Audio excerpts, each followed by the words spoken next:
beginning the shir on Brachos Daf Chavches. That's Brachos 28. The top 10 teachings of Brachos 28.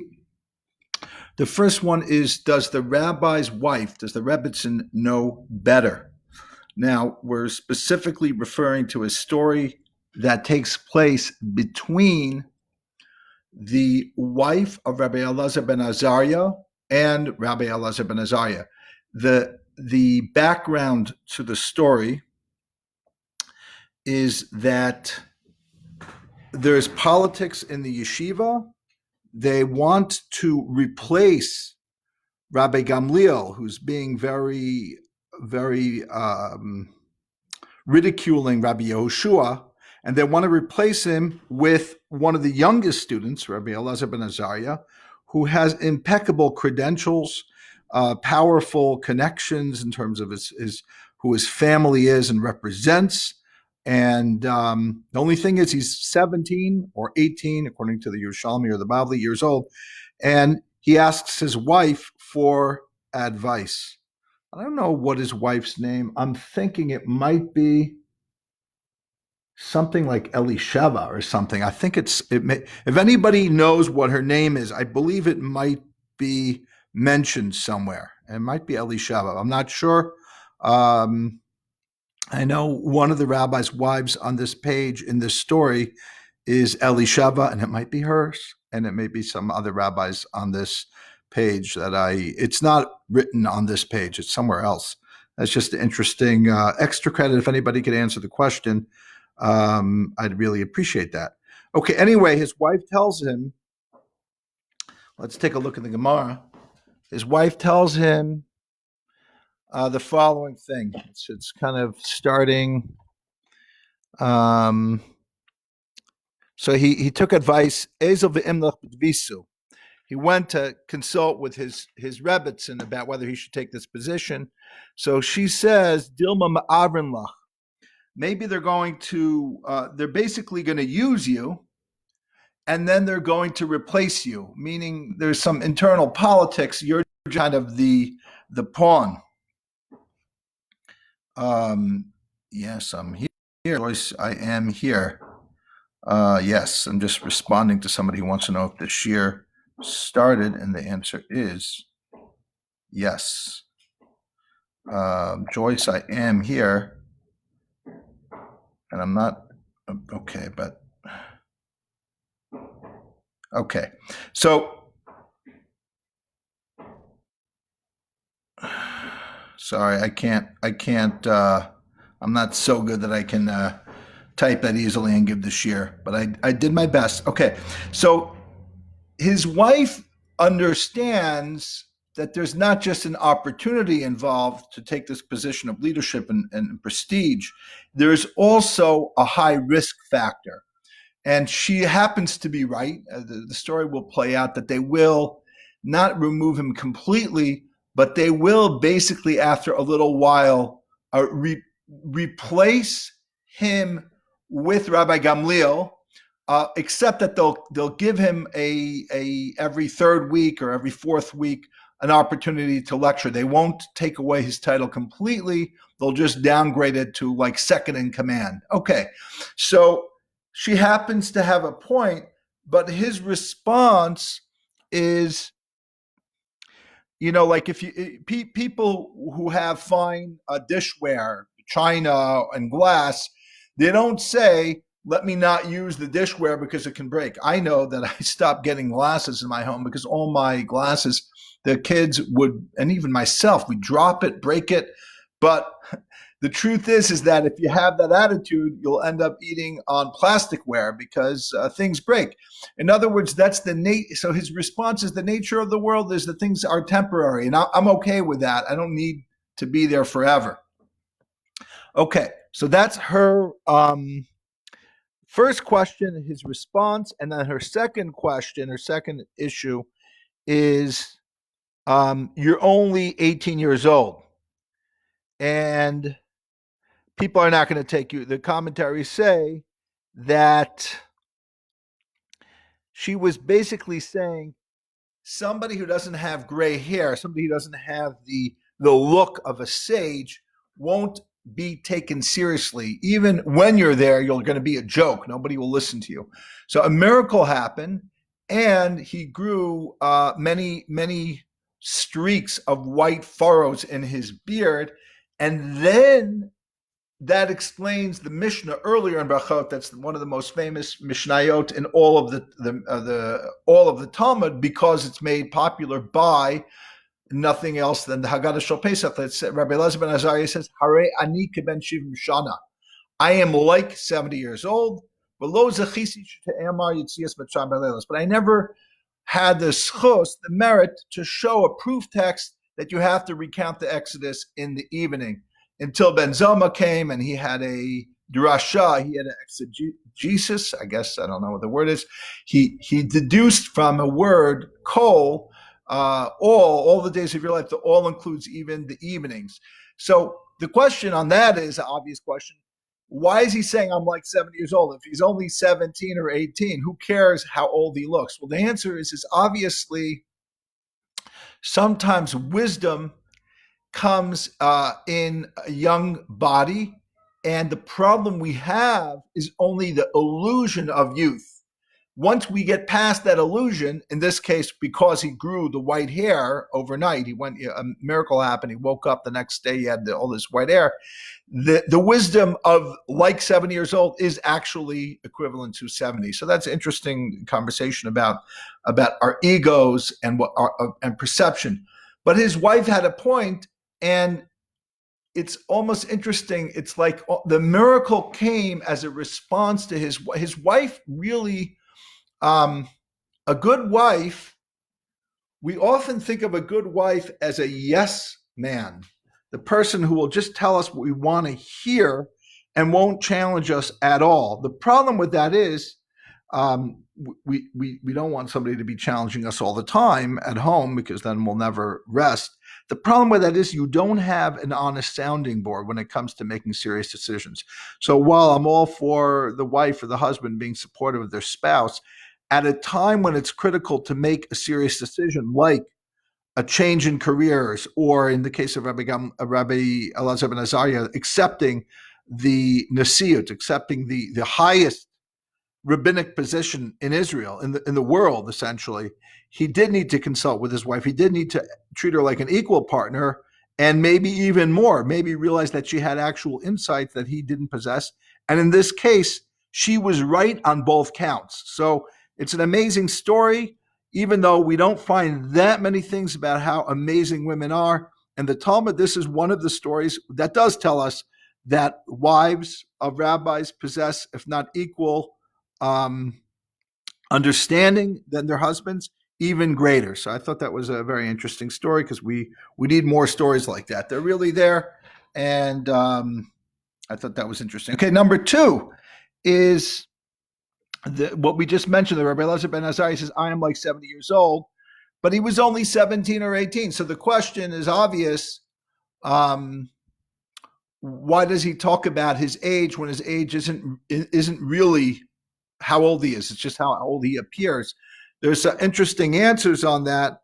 One of the answers is that there's a saying, I thought it was only, this is for Yehuda Haskelevich, my friend here.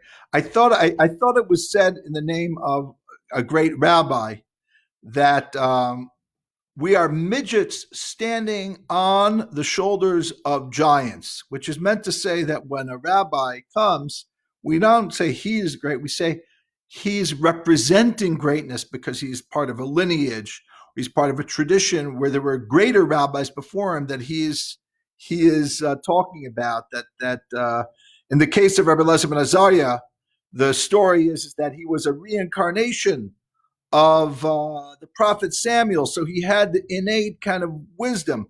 But to my surprise, when I got a little older, I learned that statement, we're like midgets standing on the shoulders of giants. Somebody Google this, is actually one.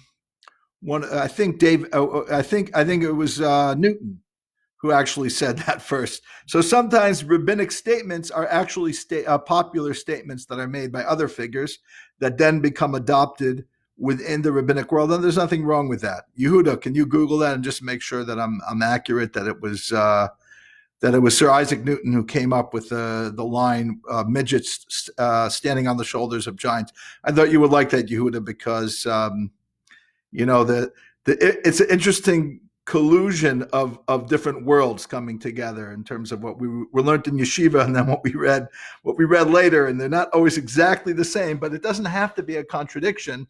There could either be multiple sources, or there could be an earlier source in a coming from somebody who wasn't necessarily a rabbi. Anyway, so that's for Yehuda. And number three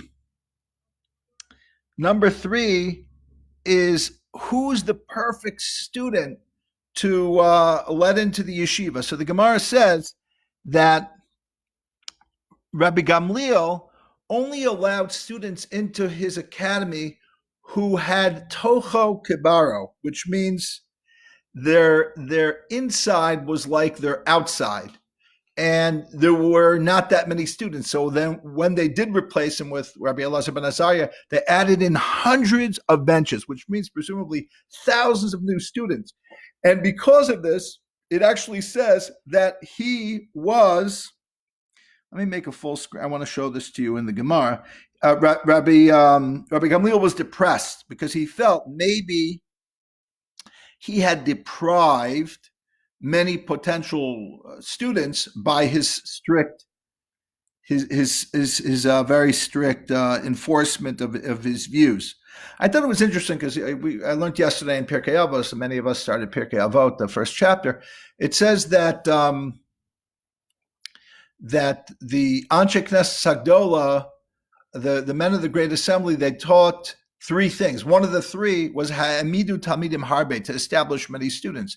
And yet we find that Rabbi Gamliel didn't really seem to believe in this concept of ha'amidu talmidim harbe. He came after the Anshe Knesset Hagdola. And the answer to that, my friends, is that there's a constant struggle with how many people to let into the yeshiva. For example, I myself believe in having the maximum amount of students. Not really, because if you just have everyone be equal and let everyone in, you dilute the potential to have advanced students or unique students. You're just saying it doesn't matter. Imagine like Harvard's admission policy was everyone could come in. It wouldn't be Harvard anymore. So there's this constant tension in the yeshiva world about establishing yourself in a way that accepts a lot of students, but also maintaining the integrity of the institution and the level of both academic and spiritual intensity. So this concept of how many students to have is definitely an open-ended and ongoing debate in every little nook and cranny of the Jewish institutional yeshiva world until today. In fact, I had an old classmate who did very well for himself. We were in 7th and 8th grade together in Torah Semes. His name is Shlomo Rechnitz. So he was honored by, I believe it was the Lakewood Yeshiva, and for 1 hour he blasted that community for the impossible standards that their schools have set to accept students in elementary school. It's just like they have to open up a new school every few months because there's so many students who can't get in.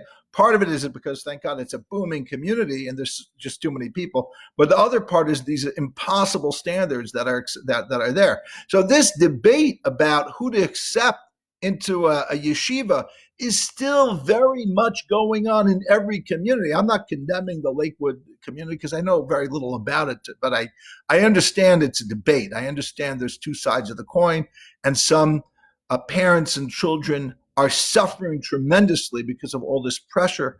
On the other hand, you accept everyone, then you can't have a school that excels necessarily. So this is an ongoing debate. Let's read Yehuda Haskelevich's note, because I thank you for responding. Standing on the shul, So before I read your note, Yehuda, I'm just going to acknowledge that this conversation about how many students to let into yeshiva has never been settled. It's still an ongoing debate, even until today. So when I was for a moment judging Rabbi Gamliel for being so conservative and who we let in, I have to remember that even till today, this is still many shades of how to apply this principle of Hamidu Talmidim Harbe. Some people understand it that you could have a lot of students in a general sense, but you could also have a small elite group. For example, in Hasidus, everybody understands Hasidus is a populist movement. That is by no means necessarily the case.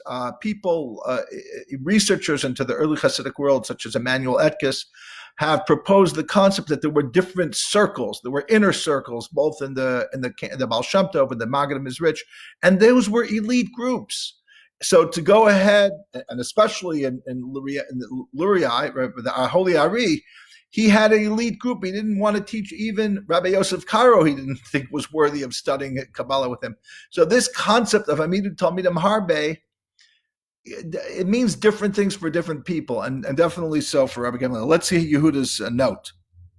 Standing on the shoulders of giants is a metaphor which means using the understanding gained by major thinkers who have gone before in order to make intellectual progress. Its most familiar expression is in English is by Isaac Newton, so I was correct in that, in 1675. If I have seen further, it is by standing on the shoulders of giants. Thank you, Yehuda. I'm going to try to like that for giving us that accurate information, and that is sometimes the truth is the truth. It doesn't matter who, like you said, Chachma Magayin Tamin, you believe wisdom from whoever it comes from, Jewish or non-Jewish. Anyway, let's expand a little bit here, and let's go to number. I'll just tell you something very interesting. So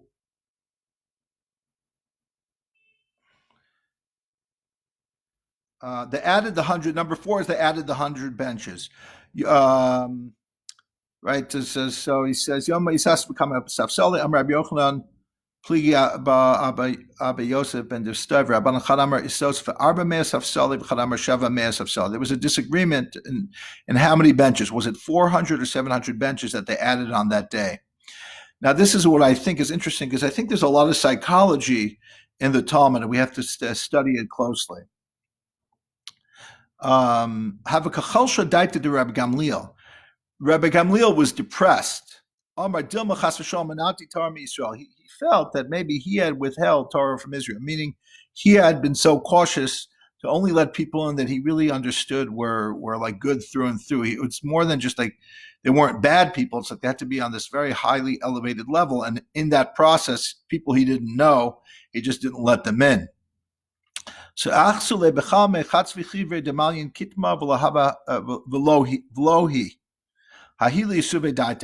what he was shown is these fancy like pitchers that were filled of dirt, which meant to say that on the outside the new scholars looked like they were holy scholars, etc. But on the inside there was dirt, meaning they hadn't done the inner work. So studying Talmud isn't going to change that. But the Talmud says that wasn't the truth. The dream was a lie. It was only there to calm him down. This tells us a lot of things we could deduce from this idea of a dream not being the truth, and it was there to calm him down. Sometimes in life, the best we can do is create mechanisms, coping mechanisms, so that when we are hit in the face of the reality of our actions and their consequences. In this case, Rabbi Gamliel was made aware of his own shortcomings his policy had created.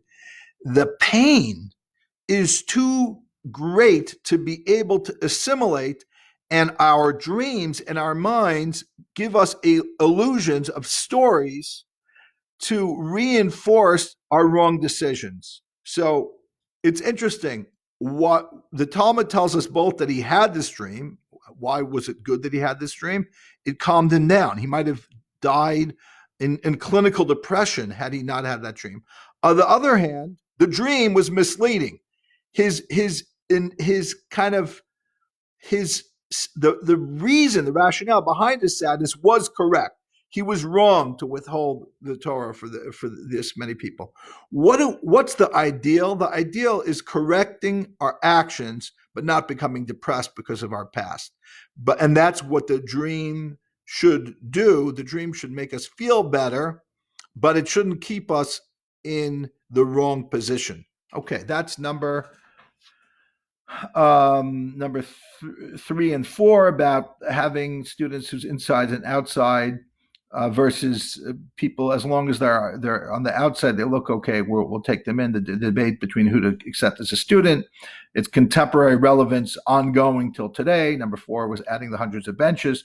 Number 5 is about conversion. We know the Torah tells us certain countries of origin, like a Mitzri, like a Moabite, they cannot enter into the Kahal, meaning if they convert, they can't marry into the Jewish community. The question came about when they instated Rabbi Elazar ben Azariah, a young man, I don't know if he's young, that's my addition to the story, came into the Beis Medrash and said the following: Bo b'yom, okay, Ahu Yoma,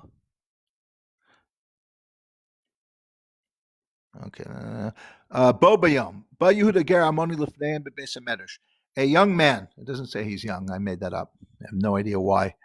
A man named Yehuda, who was a convert from the country of Ammon. He came into the Beis Medrash. Amar lahem mani lava b'kal. He asked the academy, which was the equivalent of a Sanhedrin, also a legal deciding body, what is my status to enter into the community, to marry a Jewish woman? So Rabbi Gamliel, who was deposed, but he was still part of the proceedings that day because he didn't want to miss out. It was a tremendous day with one of the most explosive amount of things being clarified in the history of Judaism. So he says also, Rabbi Gamliel says it's forbidden not to love a Bakal because it says Lo Yava Ammoni. There's a verse that says an Ammonite can't enter into the community. So Amar le Rabbi Yeshua. Rabbi Yeshua is really, we're going to learn about Rabbi Yeshua in number 6, about who, the greatness of Rabbi Yeshua, because really he was the greatest sage in Israel at that time, even greater than Rabbi Elazar ben Azariah, who was in a sense just the front man for Rabbi Yeshua. He was also greater than Rabbi Gamliel, and he was also, of course, greater, at least at that time, than one of his students, the famous Rabbi Akiva. Rabbi Yeshua responded, Mutter ata lava bakal. You're permitted to enter into the community. Amar lo Rabbi Gamliel, lo yava Ammoni mavi b'kal Hashem. Rabbi Gamliel said, how could he be permitted? There's a verse that says an Ammonite can't enter into the community. So Rabbi Yeshua says, is Ammon and Moab in their place? Meaning the borders that define Ammon and Moab, does that actually give the nationality of the people who are living in that place? We know that we know that Sancherib, the king of Assyria, came and he confounded and confused the people from their original country of origin. He mixed up. So when you go to Italy, the Italians aren't really Italians. When you go to Syria, the Syrians aren't really Syria. When you go to Ammon or Moab, the Ammonites and the Moabites are not really halachically Ammonites and Moabites. And then he brings a proof text to prove this. And then he also says, V'chol de parish meruba parish. And when somebody separates, meaning presumably that means when somebody comes to convert, we say they separate from the majority. The majority of the Ammonites are not actual halachic Ammonites in terms of where they actually come from, because the country, the nationals are already, mixed up. Then Rabbi Gamliel responded, but there's a verse that says, God will return the original people to their nations, including Ammon and Moab. So why don't we assume that already happened? Rabbi Yeshua says no, because it also says, "V'shavti Yeshuvas Ami Yisrael."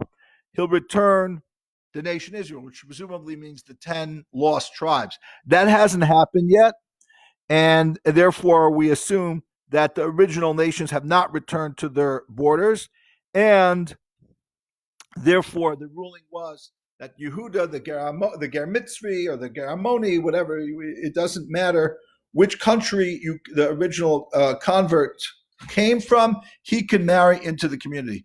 I see this. Thank you, Jules. I see this as an amazing, amazing, amazing, amazing thing going on in terms of a rabbinic, the way the rabbis are able to keep the Torah based on the Torah, which means three points I want to make here. The first point is that nationalism in its truest form that the Torah talks about, that limits who can convert in which certain nations, is no longer in existence. Halachically, it's no longer in existence. That's the first point. So that means also that's a reflection of Judaism becoming a religion over a nation.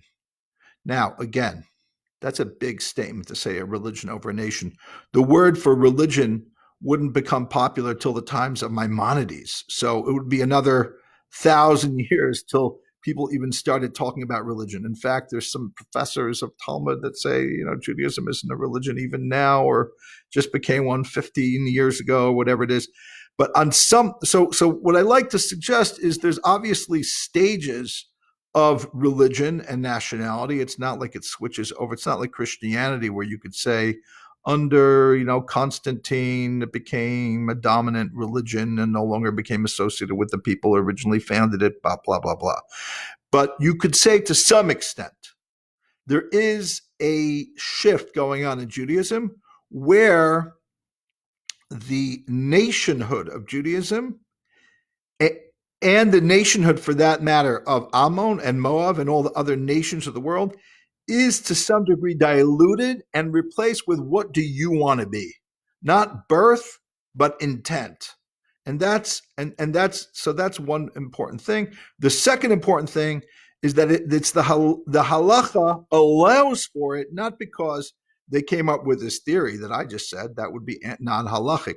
It's because it's within the framework of the Torah. They found what they considered historical truths based on biblical statements of the prophets. And therefore, the Metzius, it's not just that the theory had changed, the facts have changed, and therefore it's no longer halachically a Mitzri, Egyptian, or Ammonite and Moabite, and therefore it's permitted. So that's 2 or 3 important things to think about in terms of how this process works. Okay, that's number 5. Number 6 is the reconciliation of Rabbi Gamliel and Rabbi Yoshua. Oh, this is a great story here. Okay, let's take a look at number 6. So,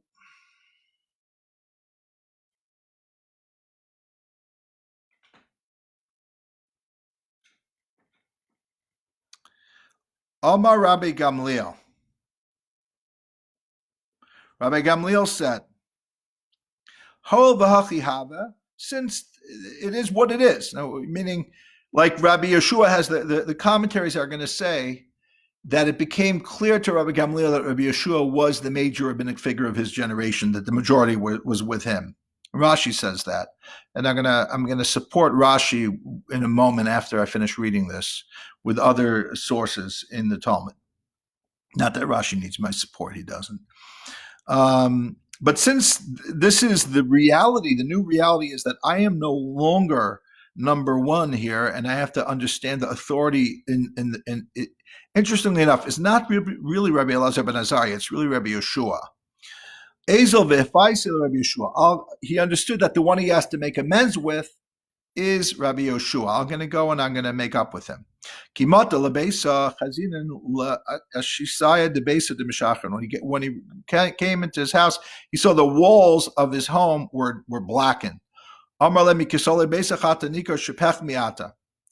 I could tell, Rabbi Gamliel said, from looking at the walls of your house that you are a pechmi. A pechmi can either mean a blacksmith or somebody who chars things, which is like really the lowest way to make an income, to like ready things to be burnt. You'd have to and they weren't made from the flammable materials we have at our possession today. So it was the job of somebody to like pre-char things.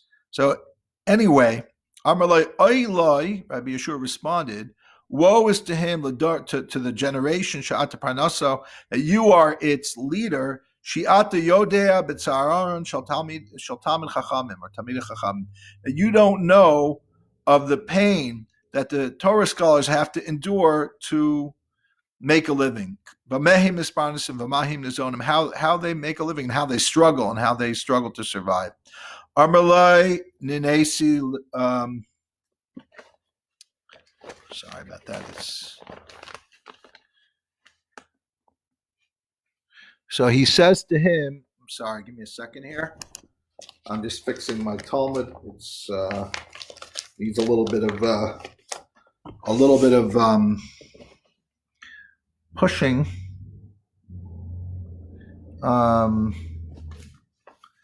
So he says, okay, fine.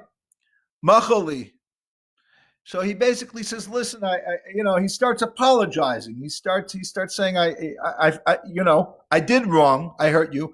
I didn't tell you the story because to get that story, you would have had to you have to listen to my 27 top 10 teach on the Brachos 27, which talks about, I'll just give it to you now, that there were 3 events in which Rabbi Gamliel insulted and embarrassed Rabbi Yeshua in a very public way, and it demeaned him to the point that the academy felt that the only way to save themselves from this abuse of Rabbi Gamliel was to replace Rabbi Gamliel as the Nasi, and that's who they picked was Rabbi Elazar ben Azariah. The reason why they didn't pick Rabbi Yeshua is because they didn't want to make it like Rabbi Yeshua had these incidences with Rabbi Gamliel, and they're going to replace Rabbi Gamliel with Rabbi Yeshua. It's too personal. So they replaced him with Rabbi Elazar ben Azariah, but the reason why they replaced him was because of the way he insulted Rabbi Yeshua. So now Rabbi Gamliel is coming back and asking for forgiveness.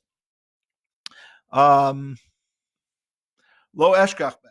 He didn't listen. He didn't want to forgive him. He persisted. Aseh b'shvil kavod Abba. He said, don't do it for me. Do it for respect for my father. Rabbi Gamliel was from the dynasty that traced back to Hillel, and therefore he was part of a very important family.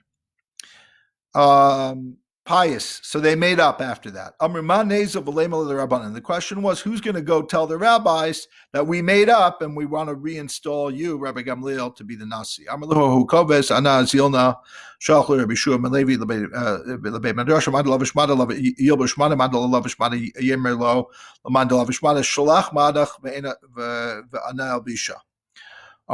Okay, so that's number 7 is the dynasty, so to speak, that's so important of reinstating Rabbi Gamliel. Let's talk about Rabbi Yeshua for a moment.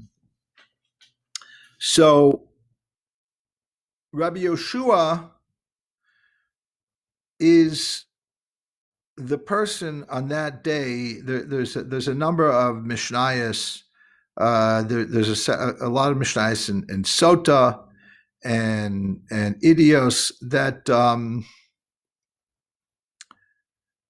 Rabbi Yeshua is basically there's debates amongst the sages, and Rabbi Yeshua is the heavyweight who is recognized as the person that the number one sage of his day. So in a sense,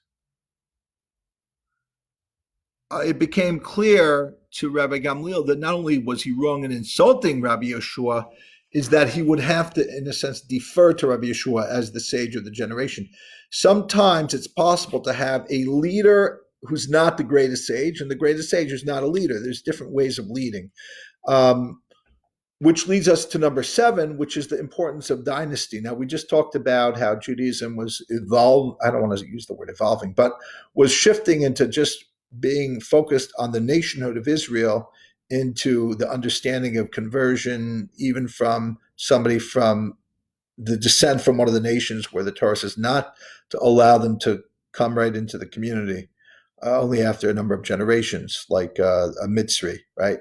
So, on the other hand, not so fast. Rabbi Gamliel was from the house of Hillel that also descended from the house of King David.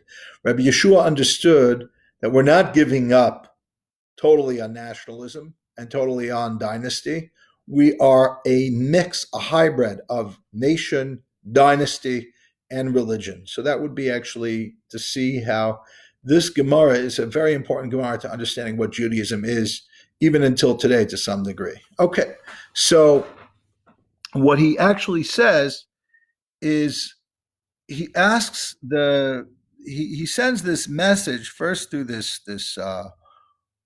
washerman, cleaners, and then eventually he shows up himself when they don't want to let them in. But what it basically says is that a Cohen is a Cohen, and we're not going to tell Rabbi Elazar ben Azariah was a Cohen, but so just like a Cohen is a Cohen, and somebody who's not a Cohen can't be a Cohen. Also, somebody who's not from the house of the Nasi, from the house of Hillel, the house of King David, can't really be the Nasi. So that's essentially the message that was sent, and that shows us that Rabbi Yeshua did value dynasty. Now, there's 2 reasons why he would do that. One is because he believed that, essentially, and 2 is because he understood that there needed to be a hope that connected the past to the present and the future. So whichever one you say, or some combination, that could be why he felt it was important to reinstate Rabbi Gamliel, although Rabbi Gamliel was definitely his nemesis who insulted him and abused him. But I guess now that they had reconciled, Rabbi Gamliel would no longer abuse him, would also presumably continue to allow all those thousands of new students to come into to remain in the study hall. And they worked out some arrangement where they didn't just depose Rabbi Elazar ben Azariah and fire him, but they kept him on to every 3rd or 4th week. And that's what was called Shabbos Shalmi. Whose week was it?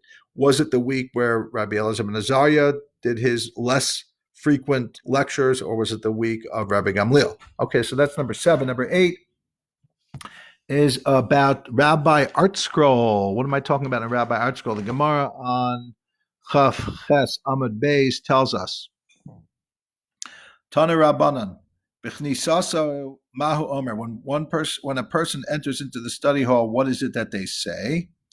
Yehi ratzon mifanecha Hashem Elokai shelo ye'ira davar tekala al yadi. May it be the will of you in front of you, God, my God, that it shouldn't happen a takala, a mishap through me. And I shouldn't stumble in a matter of the law. And allow my friends to rejoice with me, which could mean that either because I don't stumble, they will rejoice with me, or don't allow me to stumble and have my friends be happy that I stumbled. Because times when you're having a halachic argument and you make a mistake, the people who are arguing with you say, ha, ha, ha. They're like happy. Let me not make a mistake and say on what is impure that it's pure, or the opposite on something that is pure that is impure. And also the same thing, let my friends not make a mistake in the halacha, and I'll be happy with them, which again has 2 interpretations, the same as before. That's when you go into the Beis Medrash. B'yitziyaso mahu omer. When you leave the Beis Medrash, what do you say? Modani l'fanecha Hashem Elokai shesamtecha ki miyoshev Beis HaMedrash. God, I acknowledge before you and thank before you, my God, that you have made my portion of those who study in the Beis Medrash. Lo samta chalki miosh v'kana. So you didn't put my portion on one of those who hangs out in the whatever places, the marketplaces. I don't know what it is exactly. Sha'ani mashkim v'hem mashkimim. I get up and they get up. Ani mashkim l'divrei Torah. I get up for the words of Torah. V'hem mashkim l'dvarim Tehillim. They get up for meaninglessness, meaningless conversations. Ani amal v'hem amel. I work and they work. Ani amal v'mikabel schar. I work and receive reward, meaning in olam haba. V'hem amel v'hem mikabel schar. And they're working and they're not receiving reward. Ani rotz v'hem rotzim. I run, they run. Ani rotz chayei olam haba. I'm running to the world to come. V'hem rotzim l'be'er shachar. So they're running to a pit with no bottom. Okay, so if you take a look at an artscroll Gemara, there's an artscroll Gemara for the Daf Yomi. It's Shabbos. The artscroll Gemara says the exact things we just said. The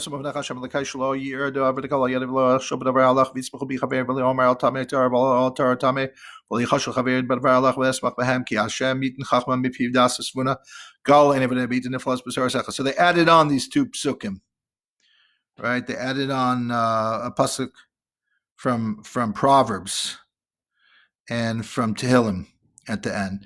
But it's other than those add-ons, it's the same identical text as the Gemara here. And then when you leave, prayer after study, modim.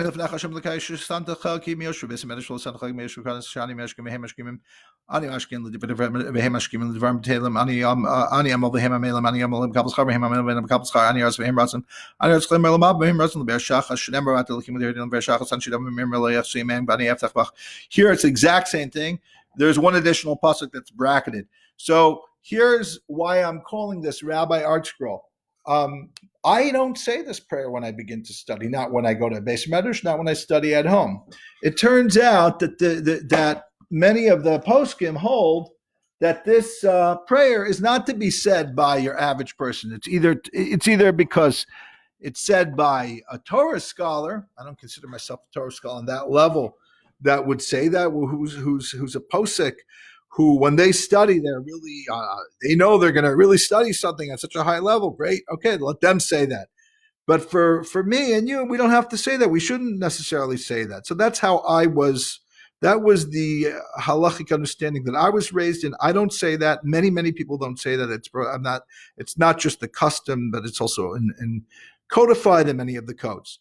However, some people do say it. So for example, I know in Mesoros Moshe, Mordechai Tendler brings a story in which he talks about how his grandfather Moshe did say it and how he didn't like some of the versions that were in different Sidurim, that he felt they were mistaken. They had changed some parts of this. So I believe that the artscroll Gemara often consulted with Moshe, or after Moshe passed away, with Reb David Feinstein or the other members of Moshe's family for their opinion. I don't think they every time they had a question in how to interpret a Gemara, they asked them, but for major things they asked them. So they may have very well asked Reb Moshe if they should put this in. I don't know if they did or not. I'll try to find out. Or somebody in the family, and they said, yeah, that's what we do. But the truth is that's not what everyone does. So in a sense, sometimes even something like artscroll, who's just presumably a pirush on the Gemara, translation and a commentary, also is taking on a halachic role that may or may not be what your custom is. So again, check out what your custom is before just assuming that, it's in the artscroll, I should do it. So that's just a thing about Rabbi artscroll. It's not that it's wrong or right. It's just maybe wrong or right. It depends on what your custom is, and you follow your custom in that circumstances. That's Rabbi artscroll. That's number 8. Number 9 and number 10 is about the 18 blessings of the Shemona Esrei. What do they correspond to? And also this concept of bowing by modim is as important as not being cremated. Okay, let me share what I'm talking with you about here. The Gemara says that the Mishnah says a person has to give the 18 blessings every day, in what we call the Shemona Esrei, the 18. And the Talmud goes on to discuss other things. The Mishnah discusses other things. And then the Gemara says Hani Yudches Keneged Me. These 18, what do they correspond to? Rabbi Hillel, Rabbi Shmuel Bar Nachmani Keneged Yudches Askar Shamar David Baruch LaHashem B'nei Elim. In Tehillim, in Baruchu, King David says, "V'havu Hashem b'nei Elim," that 18 times it says God's name, and those are the 18 times. I'm going to talk a little bit more about that. It's in Gemara and Rosh Hashanah. Lamed Beis talks about it. Rashi quotes that that we learn at Avos from there, and other things. And the Gemara on the next page or two will also talk more about the importance of this mizmor, of this chapter in Tehillim, and what we learned from it. That's one opinion. Rabbi Yosef says, Yudches Askar Shebekriya Shema. We mentioned God's name 18 times in reciting the Shema. The third explanation is Keneged Shmona Eser Chulio Shebeshadra. It corresponds to the 18 vertebrae of the spine. I don't know how many vertebrae we actually have, but definitely we have at least 18. Okay, there could be smaller ones as well. There's different ways of counting it. I'm going to go straight into number 10, and then I'll talk a little bit about both of them. When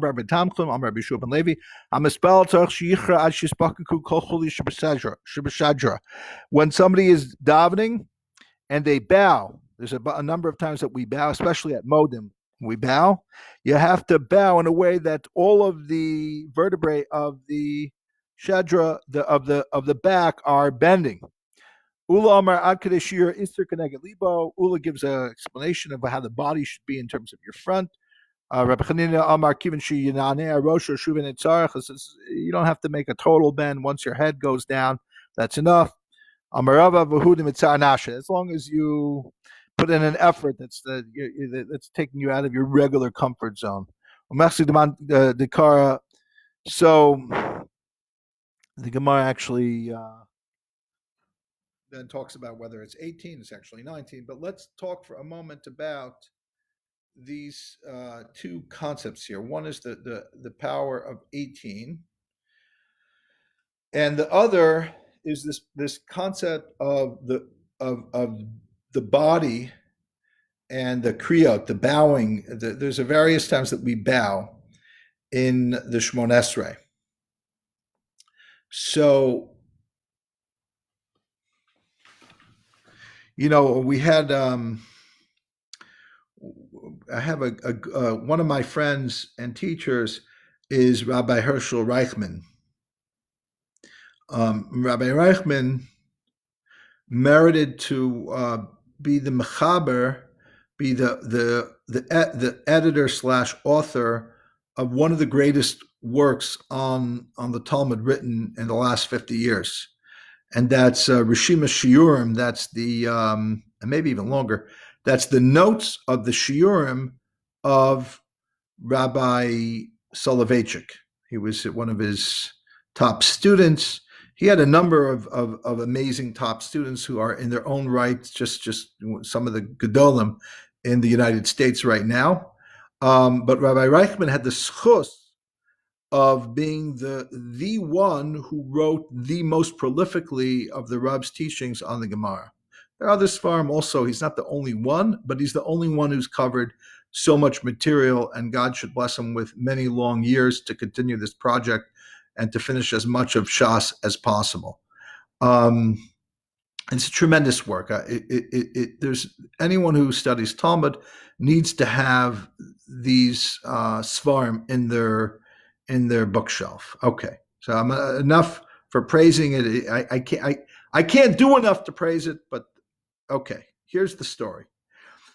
We had Rabbi Reichman before the coronavirus came to the U.S. We had Rabbi Reichman as a guest rabbi for Shabbos, and I did something I thought was very nice. I asked people to instead of Rabbi Reichman just giving a shir, which he did at the dinner in the Shul Friday night, I also gave an opportunity for everyone to ask questions. And there was a lot of great questions. Rabbi Reichman gave some very great insight, practical things on how to learn Gemara for these Balabatim. And one of the things Rabbi Reichman does is he doesn't just sit and learn Gemara. he's truly a chassid. He's truly a person who's an Eved Hashem, working very hard. And he shared this with us. He said that somebody, a friend of his in Eretz Yisrael, gave him the following challenge. He said, Rabbi Reichman, do you speak to Hashem during the day? And Rabbi Reichman said, no, I daven 3 times a day, and that's when I speak to Hashem. He said, Rabbi Reichman, why don't you consider speaking to Hashem throughout the day, not just limiting it to 3 times a day. So Rabbi Reichman shared this insight. I thought this is the sweetest. He said, the truth is I never really considered it, because the way I understood is that to be able to speak to Hashem, you need a matir. You need something that justifies it and allows you to do that. Who are you to speak to Hashem? Who are you to praise Hashem? Who are you to ask of Hashem? And that's what the Shmoneh Esrei does. It's an arrangement that allows us to have chutzpah that we shouldn't otherwise have. Otherwise, who are we to bother God? Who gives us permission to praise Him? Because, like it says, there's no end to praising Him. So to be able to praise Him is because these are the words of the Anshe Knesset Agdola that they fix that you can praise like this. And the same thing to some extent for asking. So Rabbi Reichman was taken aback, but he pushed himself out of his Litvish background and said, I'm going to try it. So I thought it was a beautiful story. But the point I wanted to make is that on a certain sense, there is this element of needing a matir. I don't believe it fully, because I believe that that there is an element of having a constant conversation, whenever you want, kind of like Tevye style, just talking to God whenever you want. That is also part of Yiddishkeit, but there is this element of like this structural integrity of the Shmoneh Esrei, and that's what the Gemara has to source every element, almost down to the word of the Shmoneh Esrei, of where is it from, what's it based on, and that gives it some of its integrity. So I wanted to share that even though Rabbi Reichman went beyond what he had been trained to kind of think of as permissible way of approaching God in tefillah, he pushed himself out of his kind of comfort zone. But there is that comfort zone. It's a real thing for those who take this type of Gemara seriously. So that's number 9. And number 10 is equally, if not even more, fascinating, which is, I hope I don't get Rabbi Reichman into trouble with his Rosh Yeshiva friends who are like, what, you're talking to God out of, how dare you? That's my joke of the day. I should have saved that. I should have done that in the beginning, not in the middle or the end. You're supposed to tell a joke in the beginning, not at the end. Anyway, number 10 is about, is bowing down for modim as great as not being cremated? And the answer is yes, it is. The Zohar says, it might be brought down in other places as well in Chazal, that those who bow at modim, they will get up in Tchias HaMesim, they will get up at the revival of the dead, as opposed to those who don't bow at modim will not.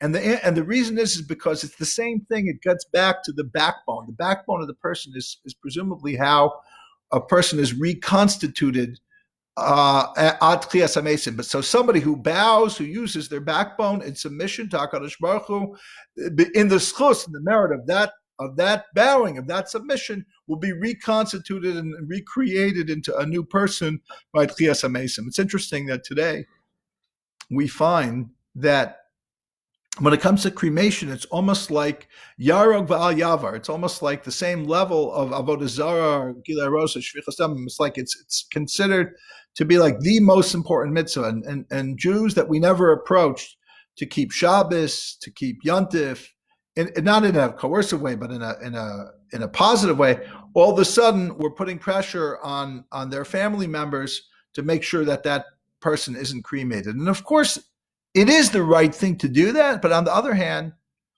there's equally a value in an embodied Judaism, that the tefillah of Judaism contains a hishtachava, a kriya, a bowing, that the body itself is is part of that avoda, is part of that worship. It's not just the mind, it's not just the mouth, it's not even just the heart, it's also the body. So I think that that's important, that when we, as much as we want to place value on not being cremated, and it's a tremendously important mitzvah, don't get me wrong, I'm not belittling it, we should do whatever we can to ensure that Jewish people who pass away are given a proper burial. At the same time, let's not just wait till they die. Let's teach people to embody their tefillah in modim and hashtachava. We need a Judaism that takes the body and makes it part of serving God. And that's what this Gemara, that's what this Zohar say. Thank you so much for joining me today.